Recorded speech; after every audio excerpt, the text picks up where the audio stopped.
দত্তাবাদে স্বর্ণ ব্যবসায়ীকে খুনের ঘটনায় এবার অভিযোগকারীকেই ফোন করে মামলা তুলে নেওয়ার জন্য খুনের হুমকি দেওয়া হচ্ছে।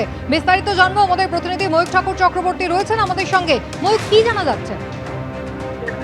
দেখো, দত্তাবাদে স্বর্ণ ব্যবসায়ী খুনের ঘটনায় যিনি অভিযোগকারী ছিলেন, অর্থাৎ বিধাননগর সাউথ থানায় যার অভিযোগের ভিত্তিতে পুলিশ আধিকারিকরা এই খুনের ঘটনার তদন্ত শুরু করেছেন।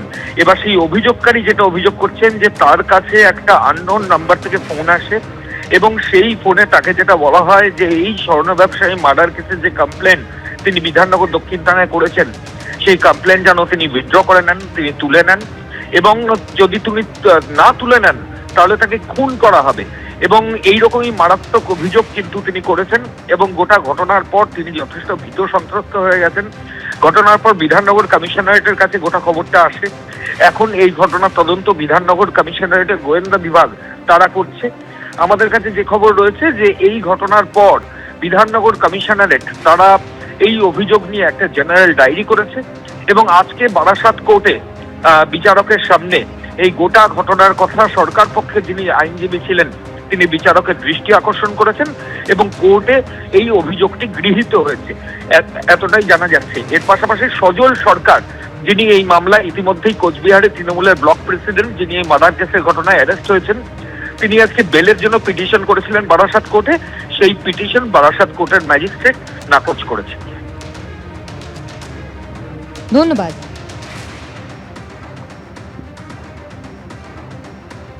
ওখান থেকে থ্রেট কল পেয়েছেন, থ্রেট কলটা নিয়ে তদন্ত চলছে এবং আমাদের একটা টু দ্যাট ইফেক্ট একটা কমপ্লেন জমা পড়েছে। বিধাননগর কমিশনার ইনফরমেশনটা পাওয়ার পর কমপ্লেন কমপ্লেনটা এনকোয়ারি করে দেখছে কি আছে, আমরা ঠিক টাইমে ঠিক জায়গায় জানাবো। বাংলায় কি ঢুকতে বারণ করা হচ্ছে?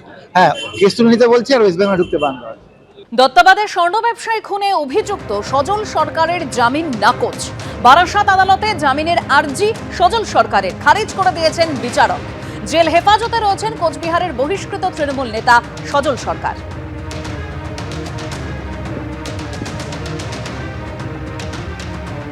এই পুরো পার্সপেক্টিভে রিসেন্টলি এই ভিডিওর অ্যান্টিসিপেটরি বেল পাওয়ার পর আমরা যেটা দেখলাম যে ডিফেক্টিভ কমপ্লেনেন্টকে থ্রেট করা হলো যে কেস তুলে নেওয়ার জন্য।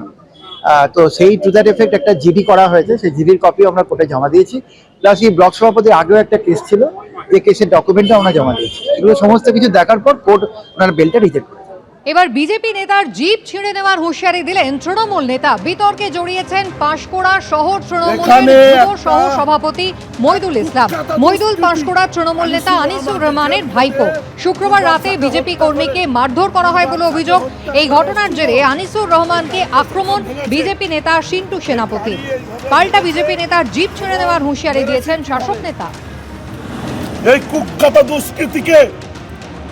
কুখ্যাত দুষ্কৃতিকে যদি পাঁশকুড়ায় এই ছেলেটাকে মেরেছে, আমি কোথায় এই কথা অভিজ্ঞতা এই ছেলেটাকে মেরেছে, দেখুন এই ছেলেটাকেও মেরেছে।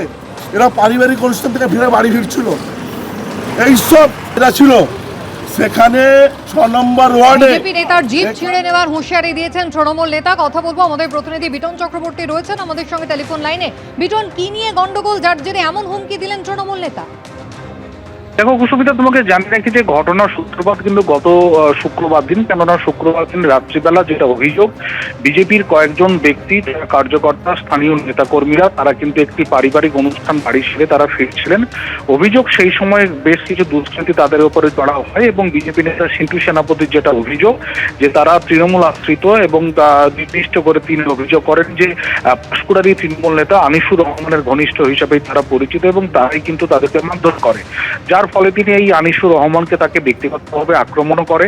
এবং গতকাল দেখা যায় যে সেই ঘটনার প্রতিবাদে কিন্তু তৃণমূলের তরফ থেকে একটি প্রতিবাদ সভা সেখানে করা হয় এবং সেই প্রতিবাদ সভা থেকে কিন্তু এই আনিসুর রহমান তারই হচ্ছে একজন আত্মীয়, যিনি হচ্ছেন যুব তৃণমূল কংগ্রেসের সহসভাপতি রয়েছে পাঁশকুড়া ব্লকের, তিনি কিন্তু রীতিমতো হুঁশিয়ারি দেন এবং হুঁশিয়ারি দিয়ে তাকে বলতে শোনা যায় যে সেখানে বলতে শোনা যায় যে না শুধরে গেলে সিন্টু সেনাপতি তার কিন্তু জিভ ছেড়ে নেওয়া হবে।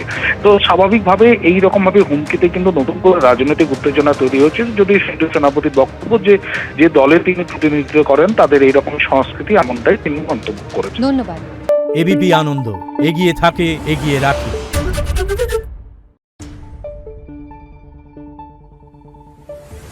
ঢুকে